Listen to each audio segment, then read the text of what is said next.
বৃহস্পতির রাশি পরিবর্তনের জন্য কর্কট রাশির মানুষজনদের ওপর কি প্রভাব পড়বে আজকে এই ভিডিওর মাধ্যমে সেটা নিয়ে আলোচনা করব। দেখুন, বেশিরভাগ ক্ষেত্রে বৃহস্পতি কিন্তু খুব পজিটিভ ইম্প্যাক্ট দেয়, খুব কম ক্ষেত্রে বৃহস্পতি খারাপ রেজাল্ট দেয়, কারণ বৃহস্পতি একটা বেনিফিট প্ল্যানেট।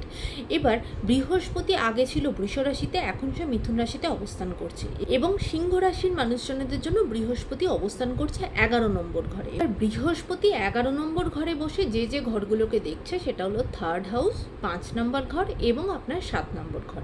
দেখুন, এমনি সিংহ রাশির জন্য এই বছরটা কিন্তু খুব কঠিন একটা ফেজ যাচ্ছে, কারণ এমনি আমরা জানি শনির ডাইয়া চলছে, প্লাস এই যে রাহু কেতু ট্রানজিট হচ্ছে সেটাও তাদের সম্পর্কের জন্য, ম্যারেজ লাইফের জন্য, বিশেষ করে সম্পর্কের জায়গা খুব এফেক্ট করবে, সেগুলো আছেই। কিন্তু যেহেতু একটা বৃহস্পতি খুব পজিটিভ একটা প্ল্যানেট, তার হেলথ, তার ব্লেসিংস আমাদের জীবনে অলওয়েজ একটা পজিটিভ ইম্প্যাক্ট দেয়। তাহলে আমরা প্রথমেই দেখে নিই, বৃহস্পতি 11 নম্বর ঘরে বসে যে ঘরটাকে দেখছে সেটা হলো 3 নম্বর ঘর। 3 নম্বর ঘর হলো আমাদের নিজেদের প্রচেষ্টার ঘর, 3 নম্বর ঘর হলো আমাদের পাড়া প্রতিবেশী এবং অনলাইন সিস্টেমের ঘর। তাই যারা হয়তো অনলাইন রিলেটেড কোনো কাজের সাথে যুক্ত, বিশেষ করে যারা সোশ্যাল মিডিয়া রিলেটেড কাজ করেন, অনলাইন রিলেটেড কাজের সাথে যুক্ত, তাদের জন্য কিন্তু বৃহস্পতির রাশি পরিবর্তনটা অত্যন্ত পজিটিভ ইম্প্যাক্ট নিয়ে আসবে।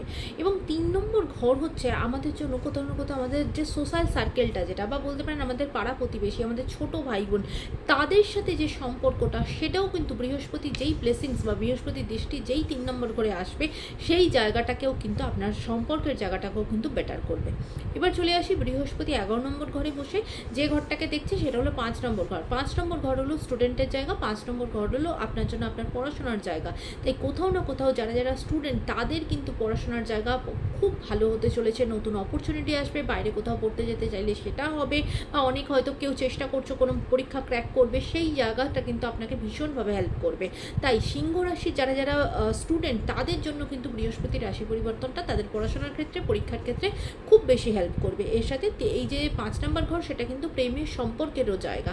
তাই কোথাও না কোথাও সম্পর্কের জায়গাতেও হয়তো এই যে এত কিছু শনির ঢাইয়া বা এই রাহু কেতু ট্রানজিটের জন্য সম্পর্কের জায়গাতে একটা প্রবলেম আসছে, সেখানে কোথাও না কোথাও আপনার জন্য শুধু একটাই পজিটিভ দিক হলো, আপনার যে বৃহস্পতির যে ট্রানজিট, তার যে ব্লেসিংসটা আপনার সাথে আছে, আপনাকে ঠিক ভুলের বিচার করতে কিছুটা হলেও হেল্প করবে। তাই সেটা বৃহস্পতির যে ট্রানজিট, সেটা আপনার সম্পর্কের জন্য, প্রেমের সম্পর্কের জন্য অত্যন্ত পজিটিভ একটা দিক। এরপরে বৃহস্পতি নেক্সট যে ঘরটাকে দেখছে সেটা হলো আপনার 7 নম্বর ঘর।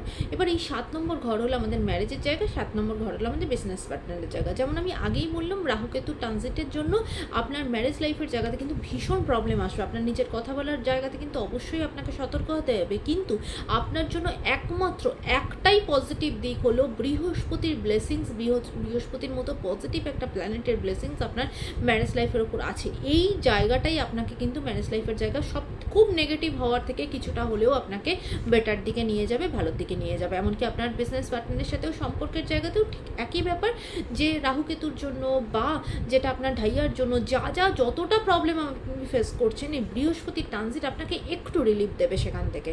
তো ওভারঅল এইরকম রেজাল্ট আপনি পাবেন। তবে একদম এটা ঠিক যে এটা একদম একটা ওভারঅল আলোচনা, প্রত্যেকের হরোস্কোপের চার্ট আলাদা আলাদা, সেখানে তাদের বৃহস্পতির অবস্থানও কিন্তু আলাদা আলাদা। বৃহস্পতি কারোর জন্য অ্যাফ্লিক্টেড হতে পারে বা বৃহস্পতি নিচস্থ হতে পারে, সেখানে কিন্তু অবভিয়াসলি সেখানে তাদের রেজাল্ট কিন্তু অন্যরকম হবেই। এটা একদম একটা ওভারঅল আলোচনা। যদি ভালো লেগে থাকে লাইক, শেয়ার, সাবস্ক্রাইব করতে ভুলবেন না। সকলে ভালো থাকবেন, সুন্দর থাকবেন, সুস্থ থাকবেন।